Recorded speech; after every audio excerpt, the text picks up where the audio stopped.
दोस्तों, प्रकृति ने हमारे शरीर को 5 तत्वों से बनाया, लेकिन कलयुग के इंसानों ने उसमें एक तत्व और अधिक कर दिया, और वो है पैसा।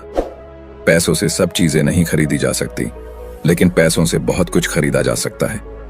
एक संत प्रवचन दे रहे थे कि पैसों के पीछे मत भागो, ये माया का दलदल है, और इस माया के दलदल में जो फंस गया तो वह पूरी जिंदगी दुखी रहता है। और वहां बैठे सभी लोग इसी बात पर तालियां बजा रहे थे। उन्हें यह बात नहीं पता थी कि यह संत इसी बात को बोलने के लिए पैसा लेता है।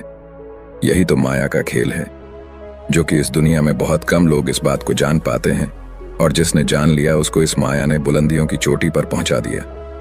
दोस्तों, आज के समय में पैसा कमाना जितना मुश्किल नहीं है, उससे भी ज्यादा मुश्किल है पैसों को संभाल कर रखना।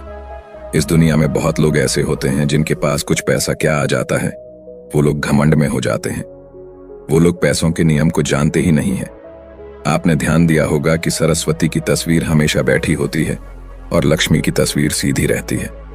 सरस्वती ये कहती है कि मैं जल्दी आऊंगी नहीं, और यदि मैं आ गई तो मैं वापस जाऊंगी नहीं, क्योंकि ज्ञान इतनी आसानी से अर्जित नहीं किया जा सकता। और यदि हमने एक बार किसी ज्ञान को अर्जित कर लिया तो वो ज्ञान हमसे कोई छीन नहीं सकता। लेकिन लक्ष्मी का ये नियम होता है कि वो जल्दी आ भी जाती है तो जल्दी चली भी जाती है। यदि किसी इंसान को सही तरीके से रखना नहीं आया तो बहुत जल्दी उस घर से निकल जाती है। आज की इस कहानी के अंदर मैं आप लोगों को 6 ऐसे खर्च बताऊंगा जिसे आपको आज और अभी से ही बंद कर देना चाहिए, तो ही आप पैसों के सही नियम को समझ पाएंगे। आप कितना कमाते हैं ये जरूरी नहीं है। आप जितना भी कमाते हैं, इसमें से आप अपना खर्चा इन 6 जगहों पर कम कर दो। धीरे धीरे आपके घर में धन रुकना शुरू हो जाएगा। आपको खुद को लगेगा कि सच में हमारे घर में पैसा रुकना शुरू हो गया है। और अमीर बनने का सबसे पहला रास्ता यही होता है कि अपने खर्च को कम कर दो और ज्यादा पैसा कमाने का तरीका ढूंढो। तो चलिए जानते हैं इस कहानी के माध्यम से कि वो कौन सी 6 चीजें हैं जहां हमें पैसा नहीं खर्च करना चाहिए। तो चलिए कहानी शुरू करते हैं। उससे पहले यदि आप भी महात्मा बुद्ध को दिल से मानते हैं और उनके भक्त हैं, तो वीडियो को लाइक करके अनजाना पथ चैनल को सब्सक्राइब करें और कमेंट बॉक्स में नमो बुद्धाय जरूर लिखें। यह हमारे लिए आपका आशीर्वाद होगा। एक बार की बात है, एक गांव में 2 औरत रहती थी। एक के पास एक भैंस थी और एक के पास एक बकरी थी जिसके पास भैंस थी। वो औरत सही तरीके से किसी भी चीज को संभाल कर रखना नहीं जानती थी। उसकी भैंस दूध तो बहुत देती थी, लेकिन उसने दूध की कीमत जानी ही नहीं, और वो दूध घर की बिल्ली को पीला देती थी। उस दूध को ऐसे ही खर्च कर देती थी। दूध को सही तरीके से उपयोग में कैसे लिया जाता है वो औरत जानती ही नहीं थी। और जिसके पास बकरी थी वह दूध की कीमत जानती थी, और वह दूध के एक एक बूंद को बचा कर रखती थी और उससे दही जमाकर घी निकाल लेती है, और धीरे धीरे वो बहुत सारा घी इकट्ठा कर लेती है। अब जिसके पास भैंस थी उसने दूध की अहमियत कभी जानी ही नहीं थी। उसने कभी भी दूध से घी निकालने के बारे में सोच ही नहीं थी। फिर एक दिन उसके घर में कुछ मेहमान आ जाते हैं, और मेहमानों को तो रूखी रोटी नहीं खिलाया जा सकता, ये तो आप हम सभी जानते हैं। तो इसीलिए वो औरत उस औरत के पास जाती है जिसके पास बकरी थी। उस औरत के पास से 1 पाव घी ले आती है। वह औरत यह कहकर घी लाती है कि मैं जल्द ही अपनी भैंस का दूध निकाल कर घी निकालूंगी तो मैं तुम्हें तुम्हारा घी वापस कर दूंगी। और बकरी रखने वाली औरत उसको उधार के तौर पर घी दे देती है, और फिर वह औरत अपने मेहमानों को खाना खिला देती है। उसके बाद बहुत दिन निकल जाते हैं, लेकिन वो भैंस रखने वाली औरत उसको घी वापस नहीं करती। ये एक दिन फिर बकरी रखने वाली औरत भैंस रखने वाली औरत के पास जाती है और कहती है कि मैं तुम्हें एक बार घी दी थी तो मैं वो घी वापस लेने आई हूं। ये सुनकर वो औरत कहती है, कौन सा घी? तू भला मुझे घी कैसे दे सकती है? मेरे पास तो भैंस है और तेरे पास तो बकरी है, और मैं भला तुझसे घी उधार क्यों मांगूंगी? मेरे पास तो इतनी अच्छी भैंस है और उसका तो बहुत ज्यादा दूध होता है। मैं तो खुद उससे घी निकाल लूंगी। मैं भला तुझसे घी क्यों उधार लूंगी? यह कहकर वो देने से मना कर देती है। और फिर बकरी रखने वाली औरत वापस आ जाती है, क्योंकि उसको यह पता था कि कोई भी अब मेरी बात पर विश्वास नहीं करेगा, क्योंकि उसके पास तो भैंस है। लेकिन फिर भी उसने कई लोगों से बोली, पर इस बात को कोई मानने को तैयार ही नहीं था। सबका जवाब एक सा था कि भला भैंस रखने वाला इंसान बकरी रखने वाले से घी उधार क्यों लेगा। ये बात कोई भी मानने को तैयार नहीं था। उसी गांव के बाहर एक गुरु रहते थे, और फिर वो बकरी रखने वाली औरत उस गुरु के पास जाती है और उन्हें अपनी सारी समस्याएं बताती है। उसके बाद उस गुरु ने भैंस रखने वाली औरत को बुलवाते हैं और फिर वो औरत भी उस गुरु के पास पहुंच जाती है और वह भी अपनी बात बताते हुए कहती हैं कि गुरुदेव ये झूठ बोल रही है, मेरे पास तो भैंस है और भला मैं इससे घी क्यों लूंगी। अब उस गुरु को इसका फैसला करना था कि क्या सच में भैंस रखने वाली औरत बकरी रखने वाली औरत से घी उधार ली है या नहीं, क्योंकि बकरी का दूध तो बहुत कम होता है और भैंस का तो बहुत ज्यादा होता है। तो क्या जरूरत हो गई कि एक भैंस वाली को बकरी वाली से घी उधार लेना हुआ। अब गुरु बहुत देर सोचते हैं और उसके बाद दोनों औरतों को अपने पास बुलाकर एक एक लोटा पानी देते हुए कहते हैं कि ये पानी लेकर जाओ और दोनों ही अच्छे से हाथ पैर धोकर आओ। अब एक लोटा पानी देखकर भैंस रखने वाली औरत कहती है कि गुरुदेव सिर्फ एक लोटा पानी से हाथ पैर कैसे धो पाऊंगी। लेकिन बकरी रखने वाली औरत उस लोटे को लेकर चली जाती है और वो अच्छे से अपने हाथ पैर धोती है और उसके बाद भी वह लोटे के अंदर कुछ पानी बचा भी लाती है और वापस गुरु के पास आ जाती है। लेकिन वो भैंस रखने वाली औरत लोटा लेकर जाती है और उसने तो सिर्फ अपना हाथ धोया और उस लोटे को खाली करके वापस ले आती है। जैसे ही वापस लाकर दोनों लोटा रखा जाता है तभी वो गुरु कहते हैं कि भैंस रखने वाली औरत ने बकरी रखने वाली औरत से घी ली थी और उसे घी वापस करना चाहिए। अब जो गांव के लोग पास में बैठे थे उन्होंने कहा, गुरुदेव इससे कैसे साबित हो सकता है कि भैंस रखने वाली औरत ने बकरी रखने वाली औरत से घी उधार ली है। उसके बाद वो गुरु कहते हैं कि जरा इन लोटों पर ध्यान दो। इस औरत ने लोटे में इतना पानी बचा भी ली और हाथ पैर मुंह सब धो भी ली। ये होती है किसी भी चीज की अहमियत को समझना, और दूसरी औरत ने सिर्फ मुंह धुलकर ही लोटे का सारा पानी खत्म कर दी, क्योंकि उसको इस पानी की कीमत नहीं पता थी और जिस चीज की हमको कोई कदर नहीं होती वो भले ही हमारे पास कितने भी हो वो नष्ट हो ही जाती है, वो खत्म हो ही जाती है। और यदि हमारे पास कोई भी चीज कम है और यदि हम उसको सही तरीके से इस्तेमाल में लेते हैं और उसकी कीमत को जानते हैं तो जरूर उससे हम फायदा ले सकते हैं। जैसे कि बकरी रखने वाली औरत ने दूध बचाकर उससे मक्खन निकाली और उससे घी बनाई, और भैंस रखने वाली औरत को दूध की कदर नहीं थी, इसीलिए इतना दूध होने के बावजूद भी उसके घर में मेहमानों के लिए घी नहीं था।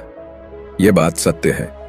उसके बाद भैंस रखने वाली औरत उस गुरु के चरणों में गिर जाती है और कहती है, महाराज मुझे क्षमा कर दीजिए, मैं अभी घर जाकर उसको एक वापस दे दूंगी। उसके बाद वो गुरु कहते हैं कि बूंद बूंद से सागर भरता है। हमारे पूर्वजों ने यह कहावत यूं ही नहीं बनाई। हमारी छोटी छोटी बचत हमारे भविष्य में एक महत्वपूर्ण लाभ बनकर हमें मिलती है और ये बात बहुत ही कम लोग जान पाते हैं, और यही बात हमारे घर में लक्ष्मी पर लागू होती है। यदि हम लक्ष्मी को बचाएंगे तो वहीं लक्ष्मी हमें भविष्य में अधिक लाभ बनकर मिलेगी। तो दोस्तों की कहानी तो आपको समझ में आ गई होगी। तो आइए अब जानते हैं वह 6 खर्चों के बारे में जो हमें आज से ही बंद कर देना चाहिए। सबसे पहला खर्च है दिखावे का खर्च।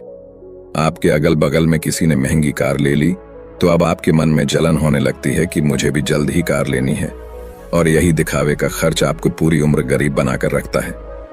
दोस्तों, हम में से ऐसे बहुत से लोग होते हैं जो सिर्फ दिखावे के चक्कर में ही बहुत सारा ऐसा सामान उठा लाते हैं जैसे कि दूसरों के सामने अपना रुतबा अधिक हो सके।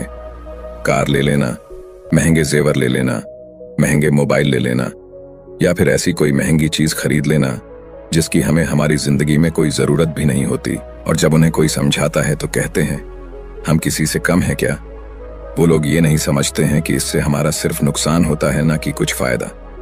यदि आपको सच में अमीरी के रास्ते पर चलना है तो ये सारे खर्चे सबसे पहले आपको बंद करना होगा और वही पैसा कहीं इन्वेस्ट करना सीखना होगा। मैं ये नहीं कहता कि आप अपने शौक पूरे ना करें। मेरे कहने का मतलब ये है जिस चीज की आपको जरूरत है बस आप वही लो, किसी को देखकर कोई सामान बिल्कुल ना ले। दूसरी बात है कंपनियों की स्कीम से दूर रहना। अपने सामान की बिक्री अधिक करने के लिए अलग अलग ब्रांड की जो कंपनियां होती हैं वह लुभाने की एक स्कीम लाती है, लेकिन यह उनकी मार्केटिंग करने की रणनीति होती है जो हम लोग समझ नहीं पाते, और बहुत सारे लोग अलग अलग स्कीम के चक्कर में आकर वो चीज भी खरीद लेते हैं जिसकी उन्हें जरूरत भी नहीं होती। यदि हम मार्केट में जाते हैं और हमें पता चलता है कि 50% डिस्काउंट के अंदर वॉच मिल रही है, बल्कि हमारे घर में तो 2-4 वॉच रखी हुई है, लेकिन फिर भी हम उस वॉच को खरीद लेते हैं। हम लोग यह नहीं समझते कि यह सब मार्केटिंग करने की रणनीति होती है। इससे हमें फायदा नहीं होता बल्कि कंपनी को ही फायदा होता है। इसीलिए ऐसे शौक कभी न पालें, क्योंकि यही गरीब होने का सबसे महत्वपूर्ण कारण भी होता है। क्योंकि जिस चीज की हमें जरूरत भी नहीं है और उसी चीज में हम लक्ष्मी को खर्च कर देते हैं, तो उससे हमारे घर की लक्ष्मी नाराज हो जाती है और फिर धीरे धीरे हमारे घर से निकलने लगती है। तीसरा खर्च है कर्ज। आज के समय में ज्यादातर लोग कर्ज लेकर महंगी महंगी चीजें खरीद लेते हैं, जैसे कि कार, बंगला, मोबाइल, और फिर उसका पैसा भरते रहते हैं। जैसे कि आजकल हम लोग क्रेडिट कार्ड का इस्तेमाल करते हैं। क्रेडिट कार्ड हमें पैसे खर्च करने के लिए कहता है। जो पैसा हमारे पास है या फिर जो पैसा हमारे पास आने वाले हैं और उस पैसे को हम खर्च कर देते हैं, तो जरा सोचिए कि हम अमीर कैसे बन पाएंगे। जो पैसा हमारे पास आया ही नहीं, उस पैसे को भी हम खर्च कर देते हैं और हम अमीर बनने के बारे में सोचते हैं, अमीर बनने की वीडियो देखते हैं, लेकिन उन बातों का पालन नहीं करते। और बहुत लोग तो ऐसे भी होते हैं जो लोन लेकर जमीन खरीद लेते हैं और ये सोचते हैं कि जब हमें इसमें फायदा होगा तो हम लोन वापस कर देंगे। लेकिन वो लोग ये नहीं समझते कि जितना हमें इसमें फायदा होगा उससे ज्यादा हमें लोन का ब्याज भरना होगा। तो दोस्तों, ऐसा काम कभी ना करें। कर्ज लेकर कोई भी चीज ना खरीदे।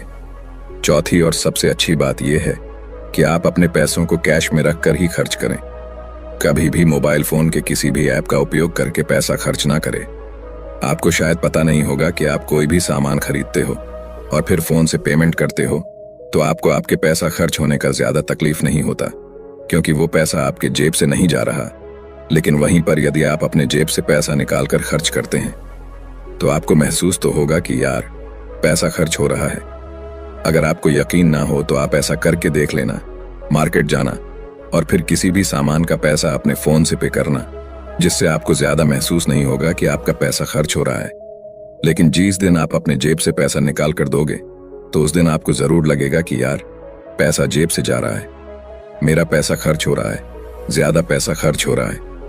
पांचवी बात आपको ध्यान रखनी है, अपनी भावनाओं पर काबू रखना है। अगर आपको कोई चीज पसंद आ रही है और आप उसे खरीदना चाहते हैं, तो सबसे पहले यह देख लें कि वाकई क्या इस चीज की आपको जरूरत है, क्योंकि बहुत से लोग कोई चीज पसंद आने पर उसे तुरंत खरीद लेते हैं। कई बार तो ऐसा भी होता है कि कोई स्कीम वाले आते हैं जो हमें लुभाने वाली चीजें लेकर आते हैं और हमें वो चीज पसंद आ जाती है और हम उसे तुरंत खरीद लेते हैं। तो हमें ऐसी चीजों को लेने से बचना चाहिए। हमें ऐसी चीज नहीं लेनी चाहिए, बल्कि हमें सिर्फ ऐसी ही चीज लेनी चाहिए जिसकी हमें जरूरत हो। छठी और आखिरी बात यह है कि कभी भी कोई भी शौक न पालें। आपको शायद इस बात का पता होगा कि हमारी दुनिया में महंगाई का सबसे महत्वपूर्ण कारण शौक है। आज के समय में नॉर्मल 10,000 का फोन आ रहा है और वहीं पर 2 लाख का भी फोन आ रहा है। दोनों में फर्क इतना है, किसी को 10,000 का फोन रखने का शौक है तो किसी को 2 लाख का रखने का शौक है। हाँ, यहाँ पर आदमी की अमीरी भी दर्शाती है, क्योंकि अमीर आदमी महंगा फोन रखेगा तो लगेगा कि वो अमीर है, तो ये शौक ही तो हुआ।